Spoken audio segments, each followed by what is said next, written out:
following podcast has been brought to you by Banter Club.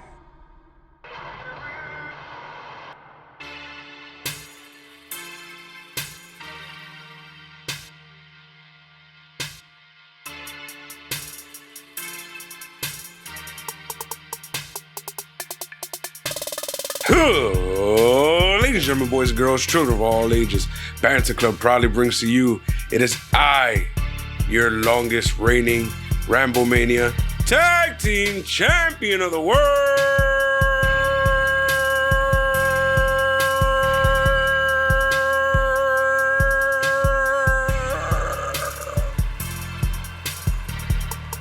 The Angels Def 6XL joining me as always.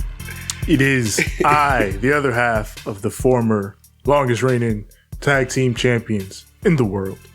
TJ the Great. TJ the Great. Si, senor. Of course, and who are we? Yeah. Are the Banter Club. Ooh. We are here to discuss that good old AEW Dynamite on the Hose Network, the TBS network. Motherfucker. This man in his Hose Network. You know it's all about them hoes. Before we get to Dynamite, as always, we got to talk about what's going on in the world of professional wrestling. And it was an eventful week. It's been an eventful week because we're just coming off on the other end of the big wrestling company spectrum, the Royal Rumble. And the show itself was, but the news coming out of it was plentiful. Boundless, crazy. There's a lot of shit going on coming out of the Royal Rumble this year. So should we just talk about this shit right now? Let's talk about the big story. So everything about the story to me is wild. Like even the way it starts and the way it was broken. Like it started, Ringside News reported, I think it was early Tuesday, that Shane McMahon had been released from WWE. And usually when Ringside News reports stuff, what you're supposed to do is sit on it because you wait for an actual credible source to come forward like, yeah, this is true or yeah, this is not true. Yeah, you wait for your Sean Ross Sapps and shit. Yeah, for your Sean Ross Sapps, your Dave Meltzers, your Mike Johnsons. You wait for those guys before you decide you want to run with something. But then Sean Ross Sapp comes on and he's like, yeah, I think this is true. I've asked around and they're saying it's true. So then it's like, oh shit, is Shane McMahon gone? So then I guess Sean Ross Sapp and Dave Meltzer and everybody with their sources put their heads in the pot and tried to figure out what was going on. And apparently a lot went on. Yeah. So apparently they brought in Shane to help out with booking the Royal Rumble, which he's done in the past, which makes sense. He's been there for like 30 years. So he's been around for a long time. He knows what goes on in these matches. Yeah, why not? But apparently the shit turned into total and complete chaos. Numbers are being switched around. People are being taken in and out of the Rumble, orders of elimination, and spots are getting all fucked up. There was a degree of confusion around what Bad Bunny was going to do in the Rumble, which that's probably where everything broke down because that's a big no-no. Celebrity guests are among the few people in WWE that actually matter. You can't fuck with the celebrities. All this, meanwhile, Shane is helping to book this match.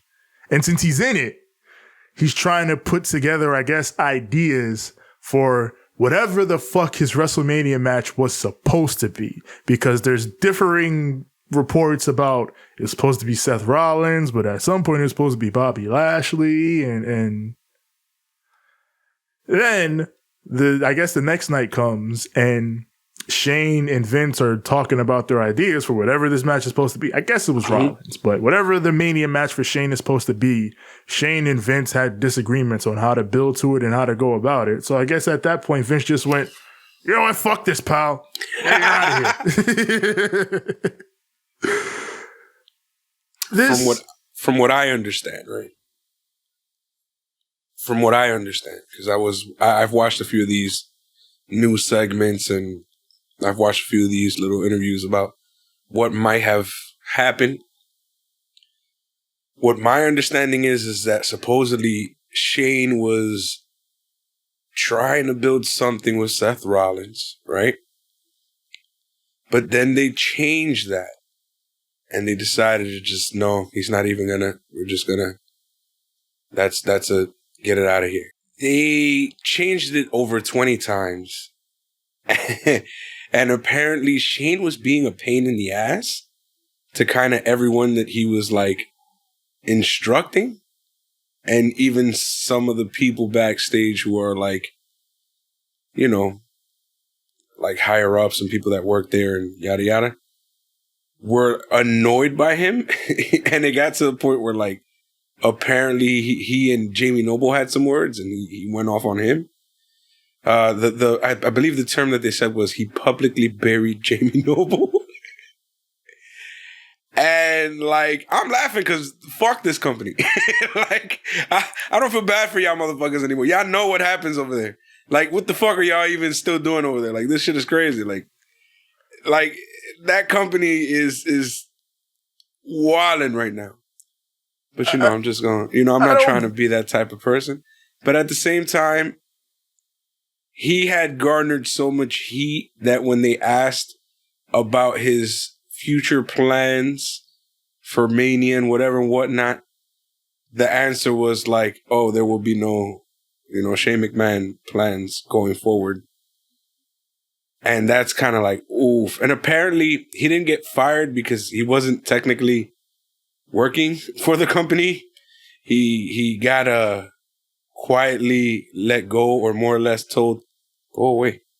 Yeah, like no one can really confirm or say he's been fired because no one can confirm what his actual contract status even was, like whether he was really signed or not. So, I mean, I don't like this seemed like a really interesting story to me at first, but then like the more that comes out about it, the more it feels like this is just a weird ass work or some shit. It feels like what WWE usually tries to do with this type of shit. And it was like, oh shit, everybody hated the Rumble. We need somebody to blame for this. Yep, we can't blame Corbin anymore. Yeah, we did that. He's already. happy now. Yeah, we tried that before. It falls on Shane's head. Like, I can buy that Shane was fucking, I guess, being difficult or whatever about trying to build his Mania match or whatever. But like, you're trying to tell me it's Shane's fault that AJ Styles got eliminated by Mad Cat's controller Moss? It's trying to tell me it's Shane's fault. It's Mad Cap, like Mad Hatter. That shit is Mad Cap. That even exists. The fuck is a Mad Cat Moss? Anyway, you telling me it's Shane's fault that Big E was booked like a jobber? Yeah. All that shit happened before Shane even came in the match. Apparently, the Big E thing happened because the Kofi thing. Yeah, they apparently they were supposed to do some spots. Yeah. And yeah. So apparently that's what happened with Big E. Yeah. But I mean, you telling me me were like, Shane, just go and get out because fucking Kofi's we ain't out, got shit for you now. Your only spots were with Kofi because you're a tag team guy. But yeah, it's like fucking so it's Shane's fault that they didn't put Damian Priest in with Bad Bunny. Oh no. Damian Priest, the whole rewriting guy, his whole thing. He's Dr. Jekyll and Mr. Hyde. He's bipolar now, so he's got to do But he was the guy that they fucking the whole point of bringing in the celebrity. We're not doing that anymore. You bring in a celebrity to put over a guy on your roster because the celebrity's not going to be there every week, but the guy on your roster is. He put over Brock Lesnar. Is what he did. They brought in fucking Brock Lesnar got the Bad Bunny rub. Who are we gonna put over with Bad Bunny's massive star power? We need to make someone big with this. Oh, I've got it. I'm not gonna lie.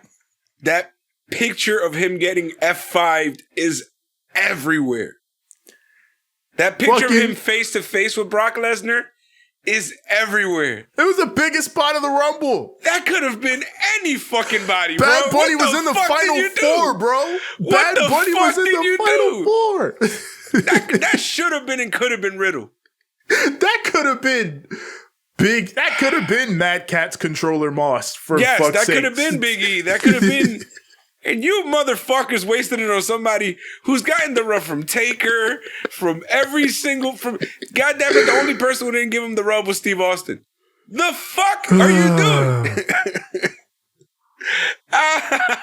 They might as well just do Bad Bunny and Brock at Mania. Yo, fuck this company, bro. I swear to God. Oh, man. What I the didn't even fuck think are they about doing that. over there, bro? Yeah, fucking goddamn, man. Shit crazy. Anyway. Brock Lesnar. Young upstart Brock Lesnar. Gotta get him that rub, boy. Gotta get him that rub. Gotta get him ready for Roman Reigns, you know? Get the fuck out of here with that. He's gonna be in the goddamn... So Big E might even... Well, not Big E. Fucking... This man, Bobby Lashley, might fucking lose the belt. Why? To Brock Lesnar at fucking Saudi. Oh, no. I shouldn't laugh, but oh, no. Which means they might get the... Which means that the entire fucking Royal Rumble would be pointless. Yeah, the Rumble will be pointless. And, We're back to square one. The whole reason I picked Brock to win the Rumble is because I was like, they're going to do a fucking unification at Mania. So you mean to tell me you're going to do it anyway? Even after, man. So, in other news, let's talk about Brian Kendrick. This is another crazy story. So yesterday I was completely out of the loop.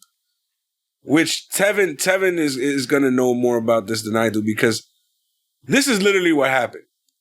I'm promoting our show all over the interwebs, right? So I'm over here thinking like, all right, blah, blah.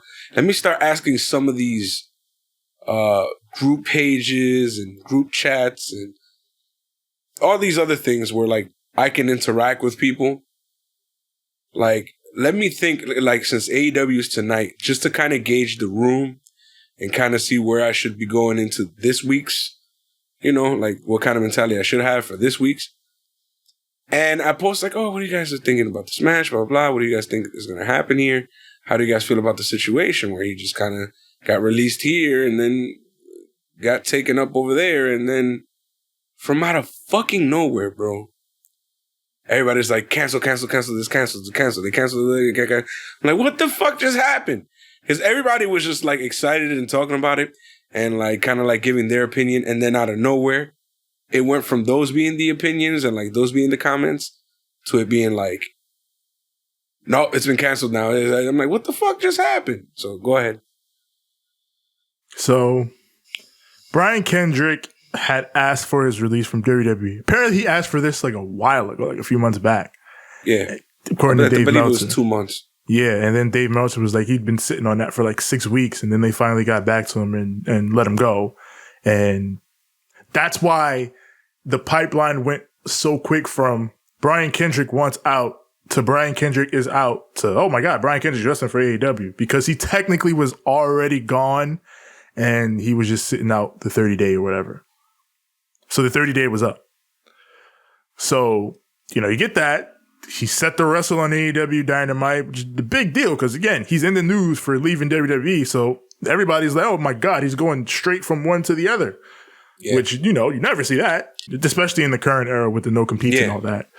But like, in any case, he was set to do this. And then a video comes out from, I believe, 2013, where he's talking about conspiracy theory shit. Yeah. Which, you know, the lizard people, the Rothschilds, the typical, if you've ever listened to any conspiracy theory shit, the typical shit they talk about. And then, of course, you go down that rabbit hole, and like all fucking conspiracy rabbit holes lead to, eventually you're going to get to some anti-Semitism. It's just the way of the world with the conspiracy theory circles. You always going to end up, no matter what your conspiracy theory is, it's going to end up with some shit making Jews the villains. I don't know why it happens like that, but it just does. From what I've seen, though, like, it was more of some weird-ass thing about, like, Hitler never really... Yeah, it was. Like, he was saying shit like the Holocaust. You know the Holocaust wasn't actually that big a deal. There was only, like, actually 250,000 deaths or some shit like that, which obviously is not true. And even if it was, like, still, the fuck? There's still 250,000 people he killed. Like, fuck. So, yeah, it's still not, you know. But...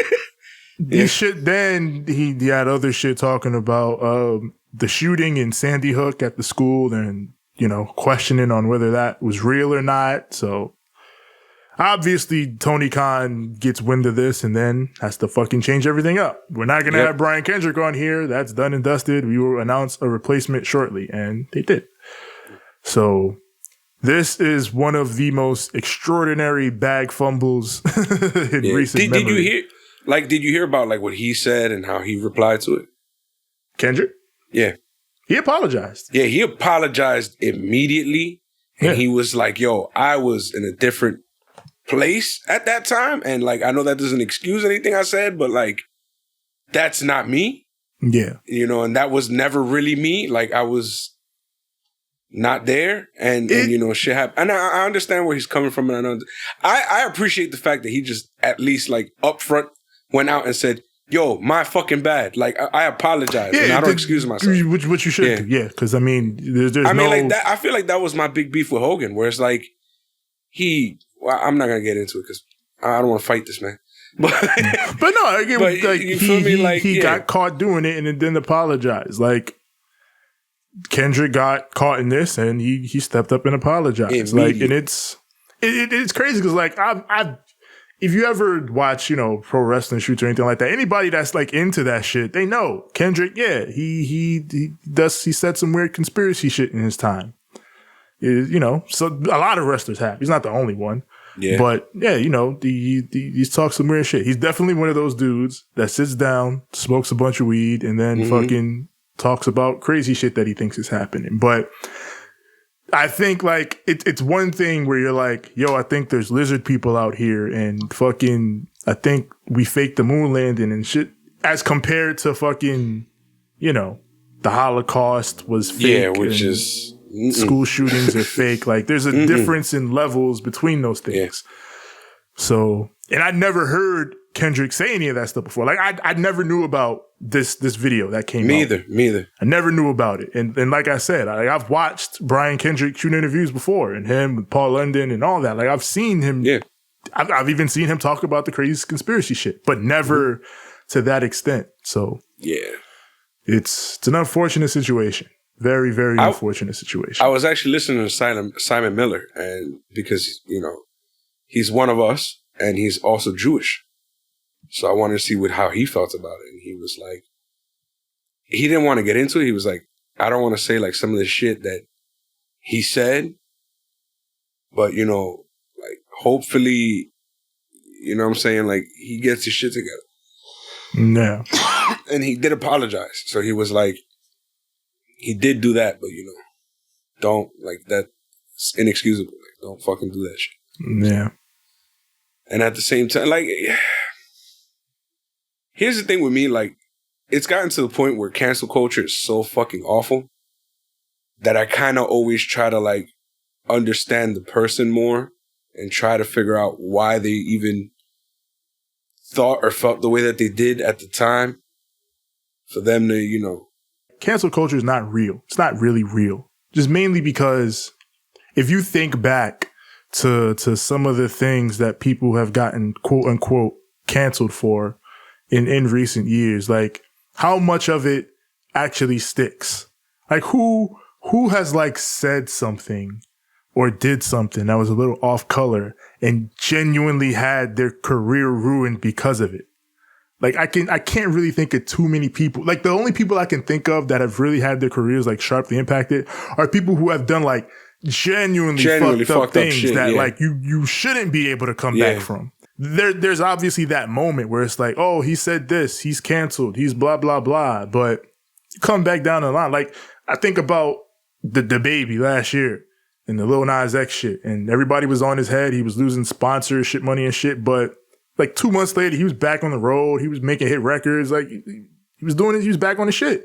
Nothing happened to him. He wasn't canceled. Fucking the Dave Chappelle thing where we had a special where he talked about the alphabet community and people were upset with him. Did Dave get canceled or did he not get a $50 million check from Netflix and is going to get another fucking big bag? I feel like Dave Chappelle. I feel like Dave Chappelle's thing is different. It's different, but I'm not saying he said the same shit that Kendrick. It's different, of course. But what I'm saying is when you get get canceled. Like when you're a so-called victim of cancel culture. Like, because even Dave himself was like, I'm a victim of cancel culture. I'm like, are you really though, bro? Because so when it comes to this type of stuff, I feel like if Kendrick is for real about his apology and he doubles down and fucking does what needs to be done, and I can't tell you what needs to be done in that regard, but if he's able to show people that he truly doesn't think like that and he is evolved from that, from that type of rhetoric, then I think Kendrick will be able to make a comeback, and shit, maybe he will be in AEW one day. I don't know. But I think it comes down to that first. I don't think it's over for Brian Kendrick. If he, like, there's always going to be people who are like, he said such and such. But if you show that you're not that person and you have people to back you up on that, then I think you can come back. Mm-hmm. So we'll see how it goes with Kendrick. Yeah. So, I mean, with that, let's talk about this rating. Let's go. For AEW Dynamite. 954,000. They down. And a 3.5 in the key demo, which is third on cable. Number 2 was the NBA. And number 1 was South Park. Yeah. I'm guilty. Actually fucking destroyed in the key demo too. I think they had like a 6-0. Like we talked about before. I think we talked about this before with South Park. Like when it comes to the key demo, the 18 to 49 demographic. Yeah. We grew up on South Park. You can't beat that. You're just not gonna beat that. Especially when it fucking starts at 8 p.m., which like fucks me. It will forever fuck me up seeing a new episode of South Park come on at 8 p.m. and not 10 p.m. Not 10 p.m. Yeah. Like, I get it. TV has changed. Like, part of the reason South Park had to be at 10 for so long is because, it's fucking swearing and gore and all this crazy shit. That's a late night show. But now TV has sort of changed around to where it's not really a big deal anymore. So you can put whatever on at whatever time. So South Park is Comedy Central's most popular show. So yeah, they would put it on at a prime time position, but it's still like, no, Wednesday at 10. This show's been on for 25 years and I've been watching it for 25 years. Wednesday at 10. Yeah. That's what I'm used to. But they did that 8 o'clock and it was like, ooh, damn. Yeah. Damn it, AEW. And yeah, they went a little down. So, I mean, still number 3, still not bad. I think of course it didn't beat Raw this week. I think Raw was like a 3-9 or something like that. But Raw apparently had all the crazy shit going on. Well, yeah, post pay-per-view. So yeah. But I mean, yeah, just weird to see South Park not on Wednesdays at 10, Wednesdays at 8. But I think this season of South Park has like 10 episodes in it. They're so short now, but for 10 weeks, AEW, at least at the 8 o'clock hour, their ratings are going to be a little down because South Park is where it's at. Let's get to Dynamite. Oh shit! So that means that you're ready to light the fuse? Yeah, bring the boom. Because it's what? It's Dynamite. And with that being said, let's banter. AEW Dynamite from Chicago, Illinois. If you don't know about now, if we don't know about now, I'm talking about Chi-Town. Chi-Town, of course, the home of CM Punk, who's in the main event tonight. Mm-hmm. But we open with Jon Moxley versus Wheeler Yuta. This was supposed to be the Brian Kendrick match, but like we just talked about, no longer. So now it's Wheeler Yuta out here, and he's bringing with him Orange Cassidy and Danhausen. Fucking, what are you doing here, Danhausen? Get out of here, you scamp. Yeah. Danhausen. That's what he's becoming, the little scamp. Yeah, his literal first 2 appearances in AEW are just him being a scamp and messing around. Fucking Justin Roberts went super main event for his Mox intro this week. He held the fucking I was like, oh, damn. About as long as I held that world. Yeah. Justin Roberts mood. JR, he wants to know, what's the deal with Danhausen and the Best Friends? Is he associated with them? Excalibur has no answers on this. But he does confirm that Danhausen cursed Adam Cole last week. He was like, yeah, Danhausen just showed up last weekend. Wasn't Danhausen once like, didn't he team once with Orange Cassidy somewhere? Yes. So they've teamed up before on the Indies. There you go. That's a thing. They're friends. The crowd starts a dueling chant between Mox and Danhausen. Not Wheeler Yuta, the guy John Moxley is wrestling, but Danhausen, the guy standing on the outside.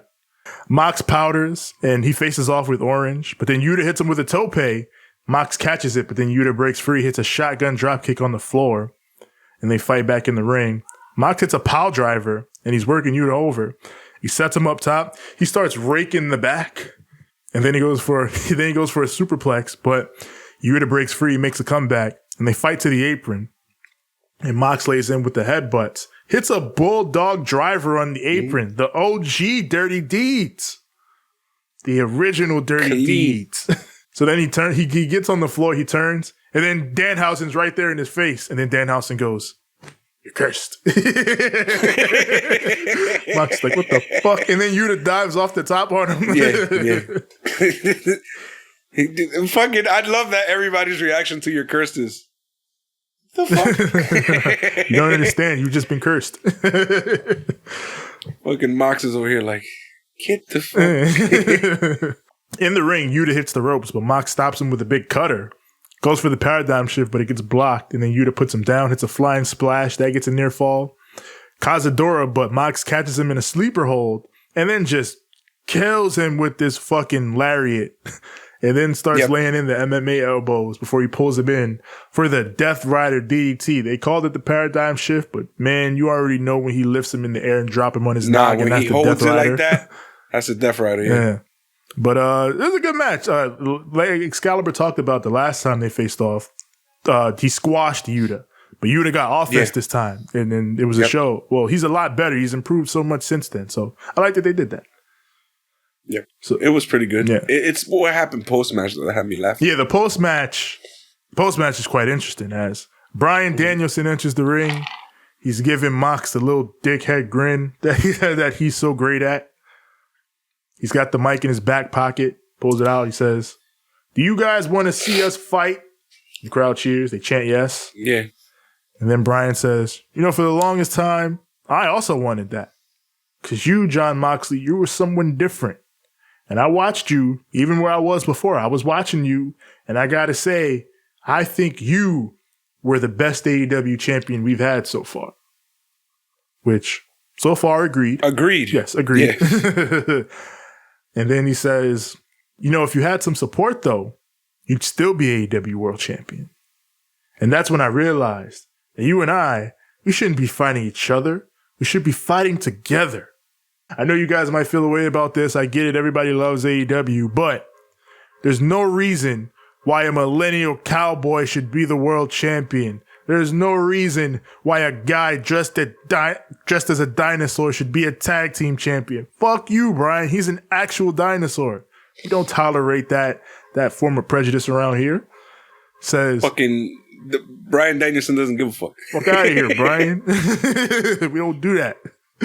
I don't give a fuck about no Luchasaurus, this nigga. He's a dinosaur. He says there's no reason that a guy whose only contribution to society is making a vlog should be TNT champion. He fucking hates vlogs so much. Damn, Sammy, he hitting you hard. Man, fuck this vlog bullshit. He says, together, Mox, we could run this place. What if we took someone like Wheeler Yuta? He's coming out here with jokes like Orange Cassidy and Danhausen. What if we took him away from those guys? What if we took someone like Daniel Garcia or Lee Moriarty? Those guys who are the future of pro wrestling. Mm-hmm. And what if we train them together? Says Mox, I know you got a lot on your plate right now, so you don't have to answer me just yet. But I think you should think about it. And then he drops the mic and leaves. And I'm sitting here like, yo, did Dragon just cut a better Dan Lambert promo than Dan Lambert? So, shut up, because get out of my head. So, the thing that I said at the end of this was like, yo, so why is Dan Lambert not with Bryan Danielson right now? Why is Dan Lambert even here anymore? That's what I was thinking. I was like, yo, he just made Dan Lambert mad redundant. Nah, in my head, I'm like, no, these two should be, yes. Why is he with those guys who are technically new school guys, and he's not with this guy, who this is the embodiment of everything he talks shit about. Yeah. This is the guy. Ethan Page has a vlog. Bryan Danielson hates vlogs. That's your fucking guy. Even if Mox doesn't join, because I don't think he will, I want that squad. Fucking Danielson, Daniel Garcia, Lee Moriarty. I want that fucking squad. Give me that. Hell shit. Yeah. Just Bryan turning them all into killers. Now we got a big time video package for CM Punk and MJF, giving us the big fight feel for tonight's main event. Which they didn't even need to do, because at the end of the day, I was already excited. Yeah, but they was like, oh no, you gonna see. This is that shit going on tonight. So, and then we got Brandi Rhodes, fine ass in the ring, and she decided she wants to be a heel again. Brandi, I thought we all determined that doesn't work for you. Well, she decided that, or whoever's in charge decided that. Tony? No, that's we're replacing you. No, Tony. So she fucking mistakes Chicago for Cleveland, and then it's like, whatever, it's the same shit. Snow on the ground and all that. And then we bring out Dan Lambert, who says, I'm here to give you a reality check, Brandi. He's got Scorpio and Ethan with him, and he says, you could pretend that Cody earned his spot in the company, and you could pretend that your Brandi from the block accent is as real as your bolt-ons. And you can even... Shut the fuck up, Dan. Agreed. You can even pretend you're getting cheered even though you're standing next to a conservative, sexist, AEW-hating white male, and you know what? No more of this. Yep. No more of this. Yep. It's the first time for everything. And it looks like we have reached our first time for AEW to have one of their segments get skipped. Who the fuck let Dan Lambert go out there and say Brandi from the block? Get him the fuck. Who the fuck? Get him the fuck out of here, bro. Bolt-ons? We're talking about fake boobs? Dog, get the fuck. This is fucking. This is fuck. Walking Facebook profile Dan Lambert. Get him out. I hate this shit, bro. Out. This shit is trash. This shit is garbage. Like, this shit feels like a really, really bad attempt to recreate the Jericho and Stephanie dynamic. And I'm not feeling it. I'm not feeling it at all. First of all, who is this for, though? Like, Brandi comes out here being a total heel-ass bitch.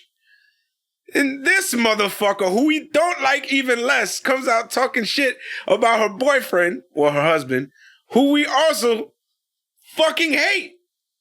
Who is this for? At Brandi from the block shit, I gotta holler at you, Tony Khan, because no. Get the fuck. Get the fuck. What the fuck? Everything about that whole segment was fucking dumb. Then they had fucking the whole Paige Van Zant thing where she comes back and she gets on, and then the locker room comes out, and I mean, shout out to Queen Aminata, because God bless you, you're awesome. But it's like everything else about that was just like, the only good part of this segment was Paige Van Zant coming out. That was the only good part. But then even that they fucked up, because then you had fucking Ty Conti and Sky Blue out there holding them back like the Geek Squad. No, I want to see Ty Conti fucking wrestle. Out of here with this shit, man. AEW, we talk about this. AEW is not perfect, all right? They don't always hit. Their shit don't always hit. But there are very few things in AEW's short history on TV that I would actually say is straight up bad. Like, there's stuff that's weird. There's stuff that's bad. That could have been better. There's stuff that bad finishes to certain matches, things like that. That's all happened in AEW's time span. But there's very few things that I could be like, front to back, this was fucking trash. And this was that. Yeah, this was garbage.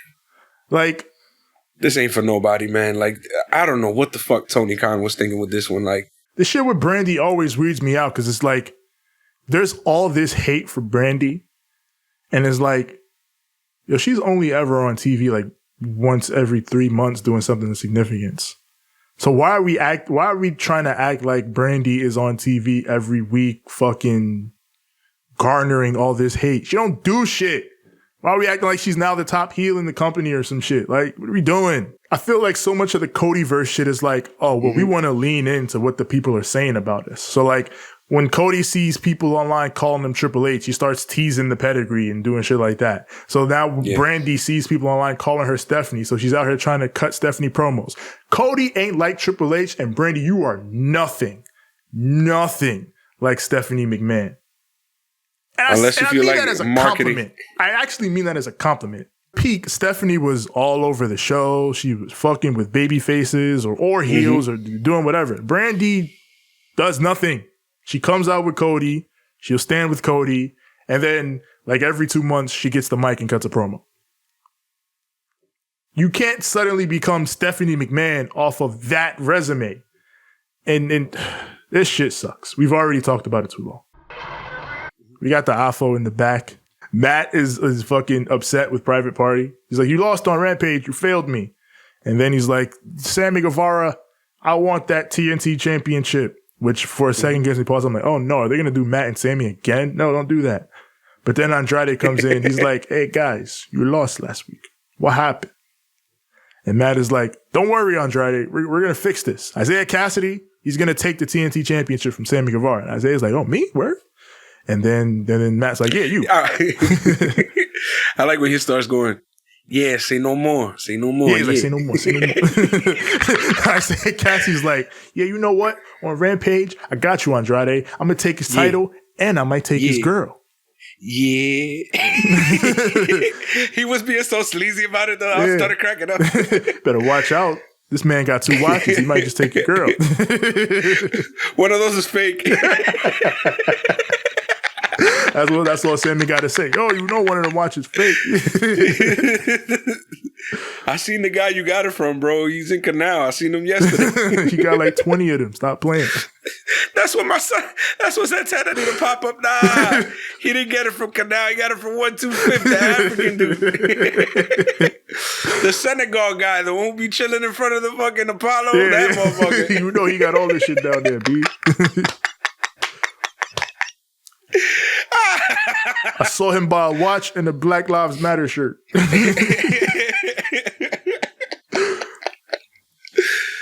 So, yeah, Matt is like, hey, why haven't we gotten Darby here yet? Andrade, what's going on? And Andrade's like, I don't know. Maybe he want more money. I figure it out. And then there we go. Fucking Andrade as the leader of the AHFO is kind of working for me. I like it. It's funny. Yeah. So now we got the Kings of the Black Throne versus Death Triangle. But why the thing says the Knights of the Black Throne? The Knights of the Black Throne? The little thing that pops up at the bottom. Oh, that's what it said? The little graphic said the Knights of the... But then the people on commentary and the people announcing called them the Kings of the Black. So I'm confused. Yeah, which one is it? You gotta let me know. Cause are you the Knights or the Kings? Everywhere they work, they call themselves the Kings. So I don't know what's happening here. So I don't know why it said the Knights, but it said, watch. You're gonna go look for the graphic when they doing their entrance. You're gonna see that it says the Knights of the Black Throne. All right. You're gonna be like, what? What the hell going on here? Oh man. So Pac, he gets in the ring. He's got the blindfold on. He's fucking Matt Murdock. That's the first thing I think when Pac in the ring, just standing in front of Malachi, like, come at me. I'm like, oh shit, he's Daredevil. Because he may be blinded, but his other senses are all superhuman. Imagine he caught a break. How'd you do that? I'm a bastard. A bastard? I'm a good one. I'm a really good bastard. So I'm all excited for that. Oh shit, blindfold Pop. But then he just takes off the blindfold. Like, fuck you, I can see. I'm like, oh shit. And he laughs. I was like, oh shit, he can see. You fucking heel. Right? Even as a face, Pac is a heel. Yeah, he's in a baby face team and he's still a heel. Yeah. Fucking bastard. But I love it. It works because with characters like that, that's what you should do when you turn them baby face. You don't change their character at all. We had some fucking Spanish fans in here because Yes. I just start hearing Ulado, Ulado. I'm like, oh shit. You ain't know about us in Chi-Town, bro. No. We out here. We out here. Running heavy. So we come out of the break. Pac's getting worked over. He comes back, hits a snap German and a sheer drop brain buster. I guess 2 count. And then the match breaks down. Penta and Brody start fighting. Penta sends him outside, then dives on him. In the ring, Black eats some super kicks, and they go for the Fear Factor combo. But then Brody King breaks it up. And then the ref is distracted. And then Black shoots the miss. He spits the miss at Penta. Penta goes down. They hit Dante's Inferno. And that gets the win for the Kings of the Black Throne. So that was fun. Yeah, that was fun. The miss didn't work on Pac, so maybe it works on Penta. Well, it can't work on Pac because he already got missed it. But what I mean is he came out of it and he can see again and he didn't join the squad. But I'm telling you, I feel like there's something in him, bro. Maybe. They're going to talk about why they lost last week. Watch. Maybe. Because I was going to say, he seemed okay in this match. Yeah. So if there's anything else to be done with him, it's probably coming later on. We got Adam Cole in the Cutler cam. And what did we talk about last week? Yo, Adam Cole is going to say, fucking, I'm still undefeated in AEW. The very first thing he says in this promo is, yep. I'm still undefeated in AEW. Fuck you. Basically, and then fucking, I like the way he says, Brandon, record. Brandon, record the stupid thing, Brandon. He's just always bullying. Poor Brandon. You're just getting bullied left and right. Left and right. Poor guy. That's what you get for being the Bucks boy. Right? Played you. So Hulk Hogan used to take care of all his mates. Yeah, he got his boys and his mates' jobs. wives, if you believe what they say. But yeah, he took care of his mates. Yeah. But we got video footage of him doing that with at least one of his mates' wives. Ooh, and then but when it comes to the Bucks, they're not gonna do your wife. Yeah, nah. but they definitely not taking care of your ass. They're going to bully you left and right. But I guess they'll give you 2 jobs. Brandon gets 2 paychecks. So, doing all right. So, Adam Cole, he says, he's one of the best pro wrestlers on the planet. It's time for him to take what he deserves. And after Rampage, where he beats Evil Uno, the entire world is going to know what I want. He walks off. So, Adam Cole and Evil Uno on Rampage. Evil Uno. I miss Evil Uno. Yeah, that's the homie Evil Uno. I love Evil. Yeah, Uno was great. It's good to see him. Or it will very be good nice, to see very him on evil. Rampage. Yeah. He's not the most evil person in AEW anymore. No. So now up next, we got Nyla Rose versus Ruby Soho. Ruby Soho. Lars Fredrickson is in the crowd. He's in the front row. Si, senor, from Rancid. Yes, from Rancid. He gives Ruby a hug, shows him some love. He's like, hey, yeah, that's my song. He takes her jacket off. That was cool. Yeah. He was like, yeah. He was having a good time, which is I kind of always like. Like even when she like left him and went in the ring, you could see him like pointing at her, like, yeah, you're gonna do it, yeah. That's my guy. Like he was having a good time. Yeah. So the crowd is in love with Ruby. Yes. They're fucking early on, they're like, hey, we want some Ruby. OD. Like, damn, they loving Ruby Soho. And Nyla gets the heat on her early. She's biting her fingers. And then Ruby tries to come back, but Nyla hits her with a DVD into the picture-in-picture. That's where the match kind of picks up. So then we come out. They're on the apron. Ruby drops Nyla on the apron, and then Vicky just yells at her. So Ruby comes down and is like, fuck you about what you want to do. But that's an offensive move. Like, her voice is so shrill. Yeah. It's an offensive maneuver. Lucky the ref ain't call it DQ. But then Nyla comes in, hits her with a spine buster. Yeah. She goes for the beast bomb in the ring, but Ruby comes back. Yes. Hits no future for the 1, 2. She got her. He got him. Oh, yeah. She got her. No. Yeah. Ruby, I'm so used to he got him. No. Yeah, she got it. No. But Ruby, she's still making the NXT face, but less and less every week. She's getting there. She's learning how to drop the NXT face. You're going to get there, Ruby. You're going to learn that one day. You ain't got to make that face. It was getting so bad, she was slowly turning into Danhausen. Am I cursed? So, Vicky put Nyla's foot under the rope.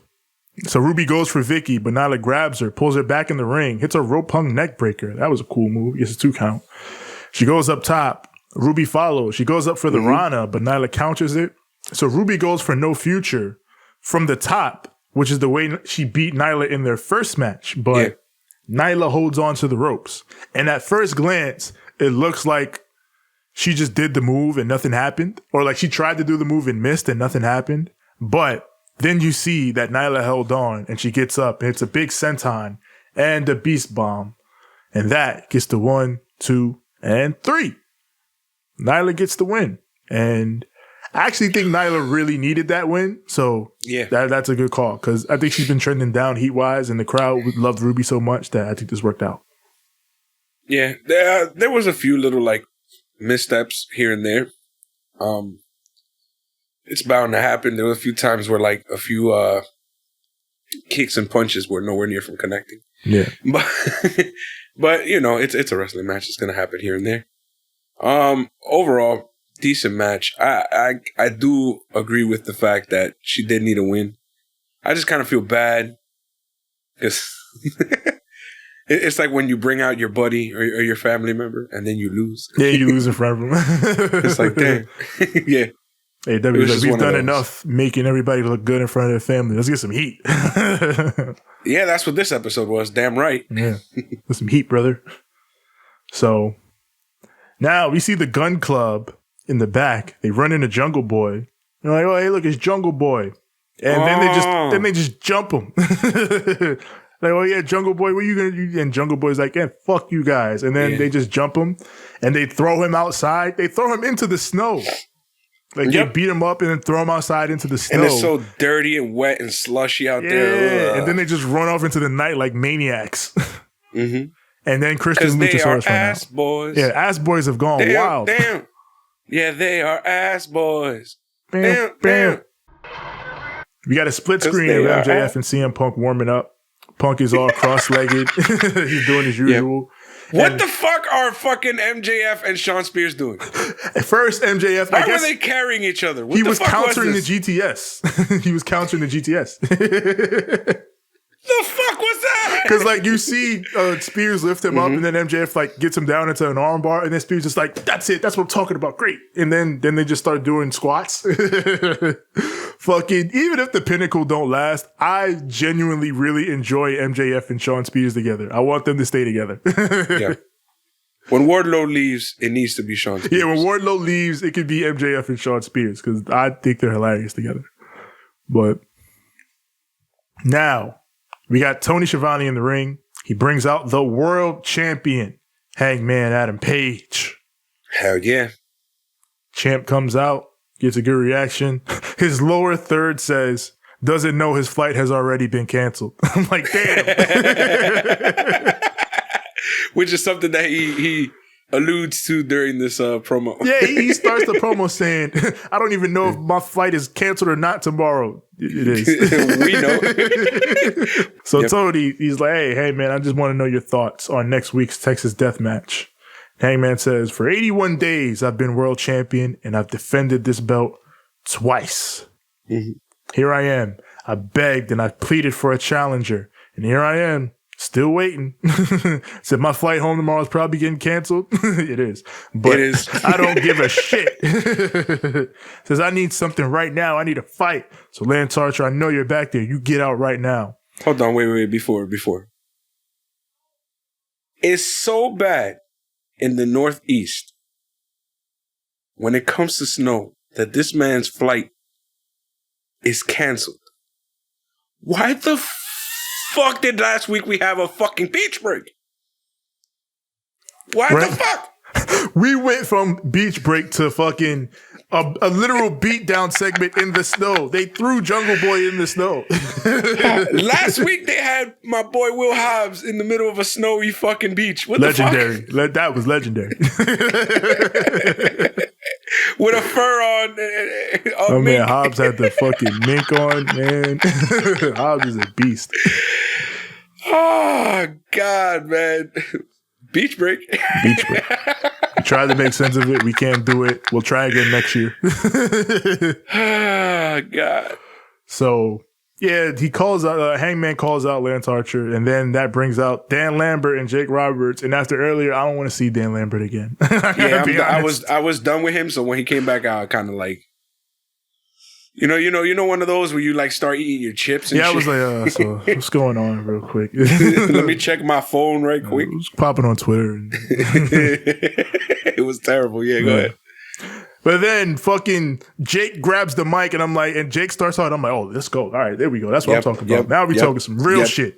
Yep, Jake the Snake. Yeah, Jake gets the mic. He's like, shut up, little boy. Let me tell you something. I'm like, oh shit, talk that shit, Jake. I'm gonna tell you. You're gonna get told. Yeah.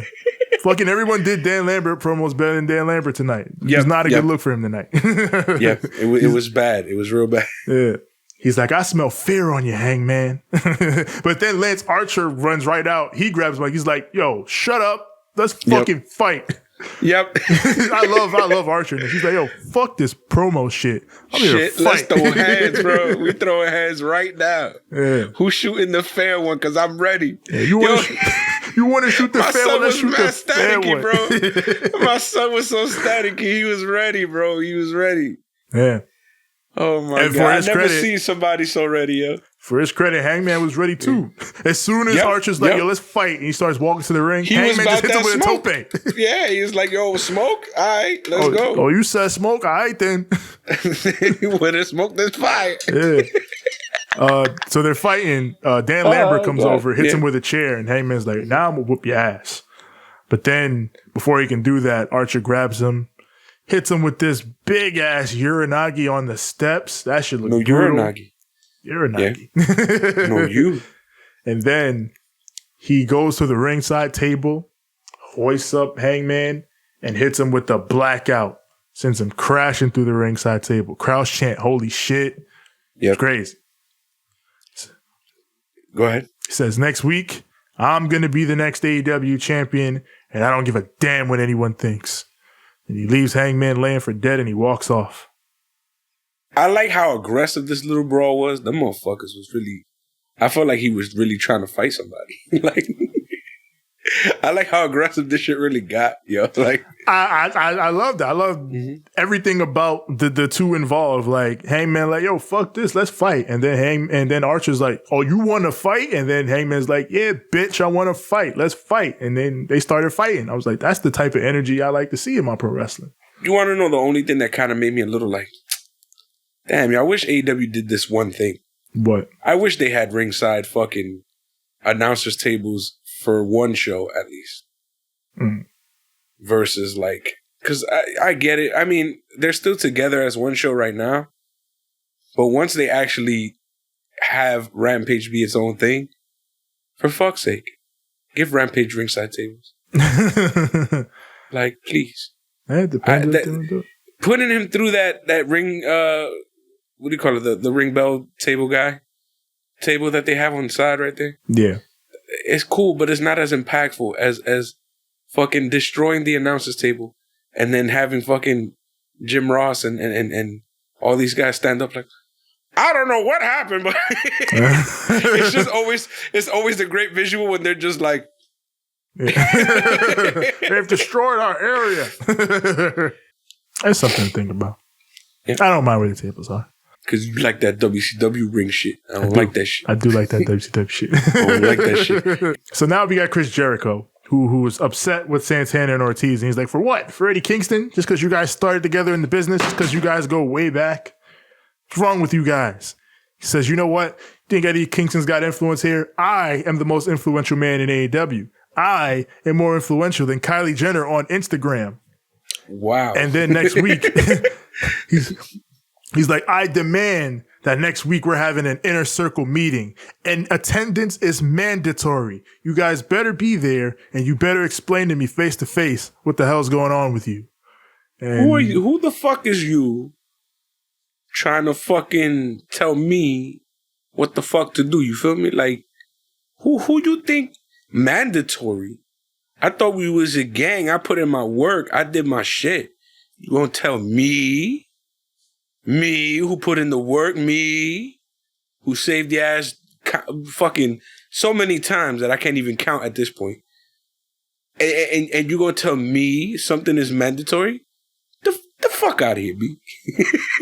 That's just how I see that going. Yeah. Man, Chris Jericho is top 5 of all time. But every now and again, he will crank out some absolute bullshit that makes me feel like he's at the end of a specific character rope. And that Kylie Jenner line was like, all right, the babyface Jericho is done. He got to turn heel again. Jericho is done. No more of this. I found this kind of goofy. This was goofy, not in a good way for me. We didn't have a meeting. I'm better than Kylie Jenner. What?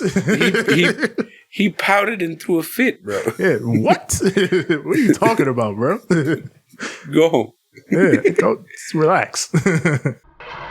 And now it's time for the main event. MJF versus CM Punk. I look at the clock and I'm like, 9:15? They getting 40 minutes?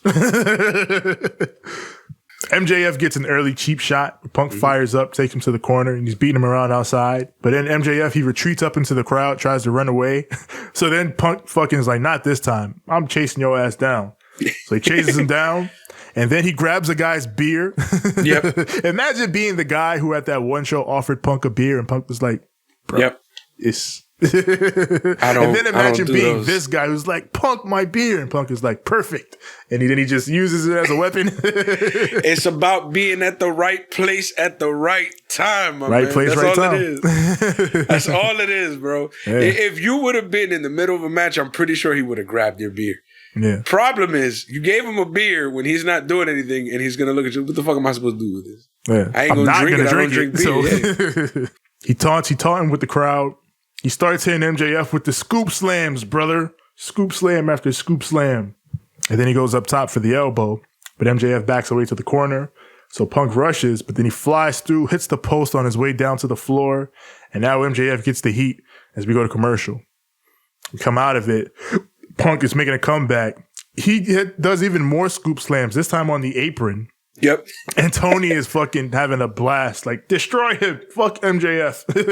There's one scoop slam that he did on the apron. There's one that he does on the apron, and then they go, did you hear him squeal on his way down? Yeah. Did you hear him squeal? I love it. So then, terrible, man. He's taking MJF. Yo, y'all evil. This is a human being.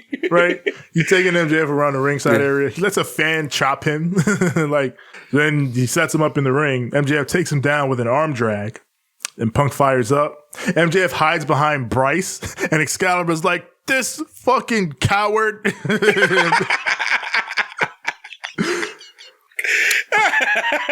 He put the referee in front of him because he's such a coward. And then Punk, he pulls Bryce out of the way. And then MJF, he's got his wrist tape and he wraps Punk up in a strand of his wrist tape and puts him in a sleeper. So he's choking him out. Yep. And then he covers it with his arm so that you can't see the tape. Yeah. Genius. So this is a spot that CM Punk did in Ring of Honor with Jimmy Rave. Rest in peace. Way back in the day. So they callbacks. They went way deep into the bag on this shit. Yep. And Punk is fighting and he fights, but ref lifts up the arm once, twice, third time. 3 times the champion. Down he goes, and MJF is announced as the winner of this match. Because we're human and we have, clocks, I was like, this ain't it. What's going on? I was like, yo, is there something else on the show, really? Or not? Yeah, there's still like 30 minutes left, bro. Like, what are we doing? It was like, at this point, it was like 9:35. So, yeah, you knew. Yeah. So, Bryce, he's looking at MJF celebrate, then he looks down and he sees the tape. He's like, hey, wait a minute. What the fuck is this? MJF's like, hey, wait a minute. No. No, that's not what you think. What are you doing? What do you think it is? I don't know what it is. He tried to cover it with his foot and shit, dumbass. Yeah, he's like, no, what are you talking about? I don't see shit. So then Bryce goes over. He's like, fuck that. The match must continue. We got a damn dusty finish, by God. I'm going to be frank, though. I didn't like that it was this far removed from the ending of the match. Number one, it's too much of a telltale. And number two, then the rest of the match felt like it went long to me because I already thought it was the end in my head. I don't know how else to explain it, but like when you do those false finishes, if you make it go a little too long, then it's like Like if you do it too early, then it goes too long afterwards. It feels a little draining, even though the match was still like amazing. I get what you mean because comparing this to a Jericho and MJF, remember the pay-per-view match they did where they did the dusty finish and then, you know, they swerved you but I think that worked so well because they did the dusty finish and then they went back into it and then the match they only did like 3 to 5 more minutes of that match. Yeah. So they got the heat off of the dusty finish and then capitalized on the hot crowd to the end stretch. Whereas in this match, they got the heat off the dusty finish and then basically just had another match. Yeah, which is straight up a full match off of it, which I understand how that's hard to get into. Yeah, it was a little jarring to me because it was like, well, nigga, there's still another fucking 25 minutes or so. What are we gonna do for 25 minutes? You feel me? Like, and then afterwards, it was just like, damn, this shit really going 25 more minutes. God damn. I mean, they had shit to do though. I'll give them that. Yeah, they did some shit. I just wish they did this later on. Yeah, I see what you mean. And then done the rest of the shit because then it would have felt a bit more like, it would have felt more right, number one. Number two, it wouldn't have felt as like jarring out of position because most matches that I've ever seen that have that weird ending, they restart the match, and then when they restart the match, it's only like 5 or 6 minutes left, so that way you don't feel so overwhelmed. Yeah. So we restart the match. Punk is up. He fires up. He does a 20 punch in the corner. Not even 10. He does 20. And the crowd counts them all. I was like, okay, good shit. I love hearing wrestling crowds count past 10. Yep. Sometimes you act like I don't know how to do that. So 10! And then they look around. And then there's a few guys going 11, and they're like, "Oh, we're still going 12." Yes, we're still going. I like that they went all the way to 20 with Punk. So he sets him up for a sharpshooter, but MJF kicks him outside, and we go to picture-in-picture again. We come out of it. Punk comes flying out with a springboard clothesline. The crowd starts chanting, "Go to sleep, go to sleep." But MJF ducks out to the apron. Punk hits the triangle dropkick, Jericho style, and follows up with a tope suicida. Yep. And then fucking MJF is like, "Oh, you dipping into the Chris Jericho bag? Well, watch me dip into the Serena Deeb bag." He does the Serenity Lock. Yep. I'm like, "Oh shit, Serena Deeb shit." Yeah. He's like, "You remember her, right, Punk?" He comes into the STF, but Punk can't hold the STF because MJF has been working his hand over the whole match. Yep. This is another thing I like about this match. Slowly but surely, CM Punk's body parts start failing. Mm-hmm. Because MJF been targeting. Good shit. Very good psychology. I'm going to say, though, Samoa Joe would have just shifted to submission. Yep. But that's Samoa Joe, though. That's Samoa Joe. That's a him thing. That's a him thing. Ooh, when is his shit over? Yeah, I'm wondering. When is this shit up? Because I want to see him. Ooh, CM Punk versus Samoa Joe in AEW. Ooh, let me stop.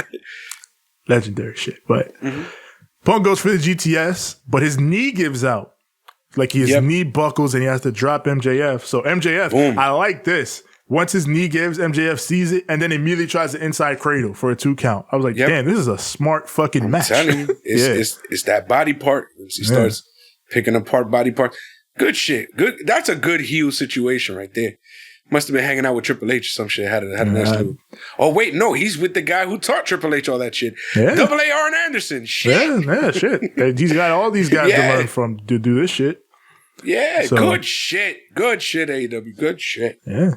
You see, when you do stupid Dan Lambert shit, we tell you to go fuck yourself. That shit sucks. But when you do smart Double A Arn Anderson shit, hey, good shit. This is that shit. So MJF goes for the ankle lock. Punk rolls him into the buckle. They start trading. And then Punk hits a poison Rana for the 1-2. He got him. No. A poison Rana in which he landed on his fucking head. On his noggin. They did all this old school shit. Then Punk whipped out one new school move and almost killed himself. Yep. Damn near broke his fucking neck. Yeah. So MJF goes for assault to the earth. Punk escapes and he hits the ropes. But MJF holds the ropes because Punk has been working his neck over. So he caught a stinger. I'm like, this is a smart fucking match. Yo, when they said, so MJF, they talk about MJF, then they go, oh, I think MJF got a stinger there. And I don't know who it was. I think it was either Skivon or Ross. But one of them said, good. He's a human being. What the fuck? No, fuck that guy. My man said, good. Yeah. Damn. So then MJF comes back and he hits fucking Made in Japan. Yep. Yo, I want Shingo Takagi to run in this shit and beat everyone up. Like, you want to use my shit, Penta? You want to use my shit, MJF? I'm going to show y'all what's going on. Stop using my boy Shingo's shit. So you think because you in America, I don't see you? Yeah, I watch AEW. Fuck out of here. So the crowd starts. This is where the crowd starts chanting for deep dish pizza. Fuck their pizza. Yeah, man. Fuck your pizza, B. Fuck lasagna. Yeah. If I want a lasagna, we'll have pasta in it, not fucking bread. Yeah, man. If I want a lasagna, I'm specifically going to get lasagna. If I want pizza, I want pizza. It's a difference. But if I want a stromboli, I'm getting a stromboli. If I want a cannoli, I'm getting a cannoli. If I want a fucking calzone, I'm getting a calzone. All right? Calzone. How about go? Where the fuck is Tony D'Angelo? You on that other shit. So MJF, he comes back. He low blows Punk and gets a near fall off that into what I'm hoping at this point is the final pip. So we come back. MJF, he's in the corner with Punk. He starts biting him. He starts fucking biting asshole him. Shit, yeah. Yeah. So Punk gets pissed and starts biting him back like, fuck you. And then they go up top. And then they're standing on the top rope. This right here. Punk hooks MJF's arms. I'm like, oh my God. He jumps off and hits the Pepsi plunge.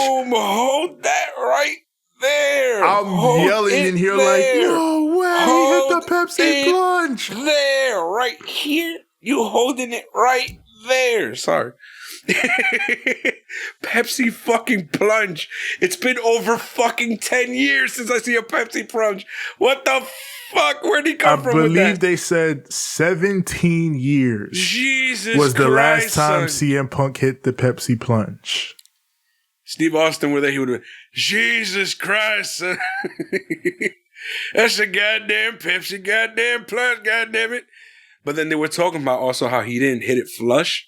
Yeah. How he kind of landed on his feet and knees because he couldn't really fully let, because his leg is fucked. Because that was the reason he stopped doing the Pepsi plunge. Because your knees, that's just gonna fuck up your knees jumping off the top rope like that.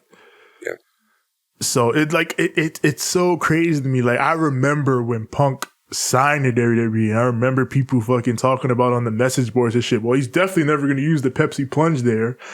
And this was before he himself had said, well, yeah, I'm going to stop because that shit hurts. But just the whole, man, there was so much fervor. He should make the Pepsi plunges one winged angel eventually. It's super finish, yeah. Yeah. And it's crazy, man. Especially because he already killed it as a super finish because MJF kicked out. But like, damn, he should have saved it for a super finish. He could still use it later on. He can still use it later on.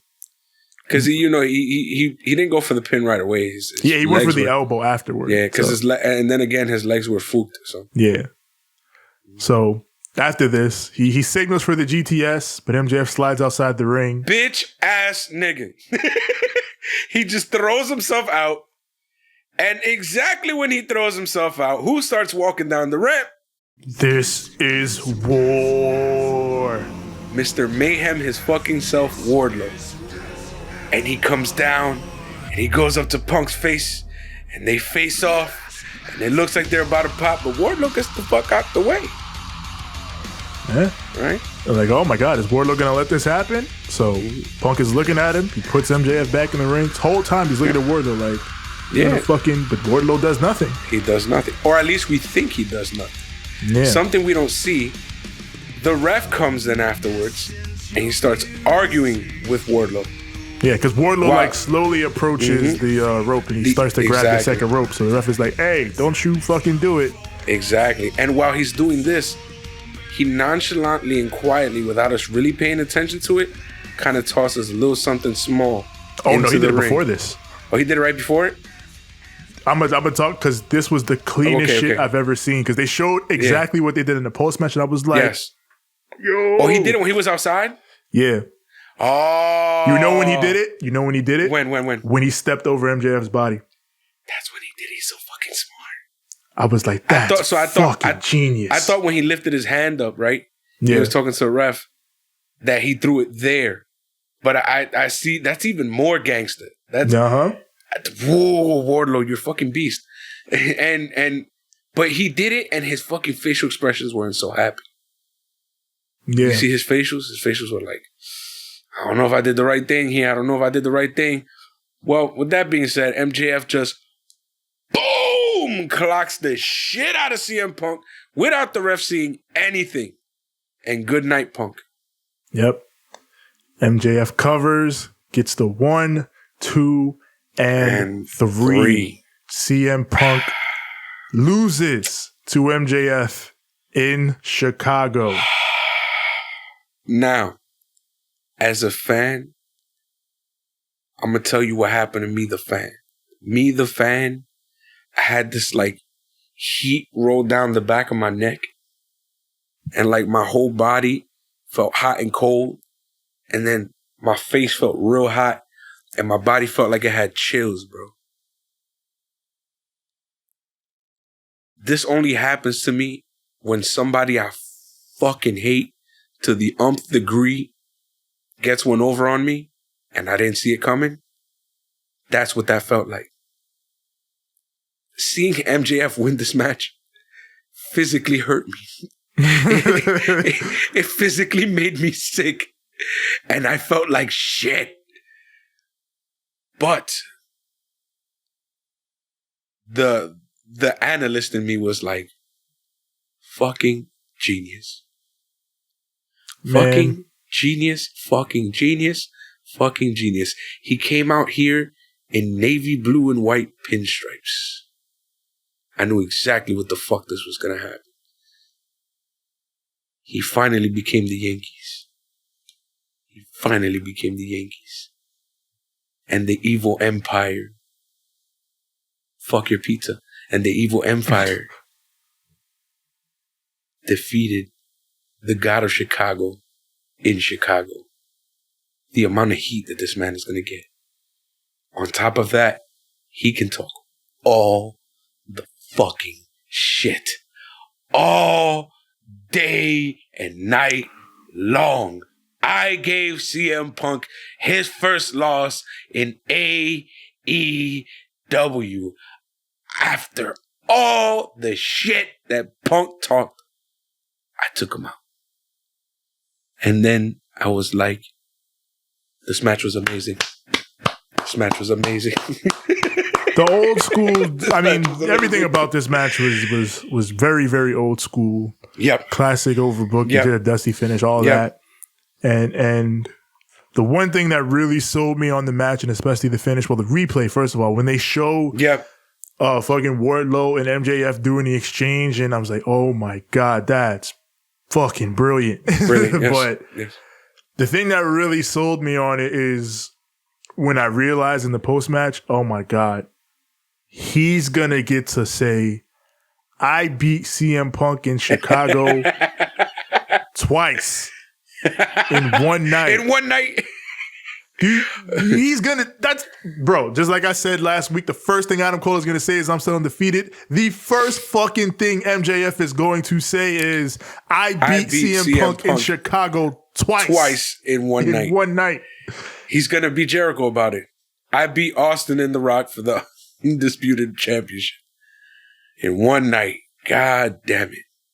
I was like, oh my God. And like at this, I've always thought, and I'm pretty sure I said this like way back, but I've always said the next champion after Hangman is probably MJF. And at this point, there's no doubt in my mind anymore.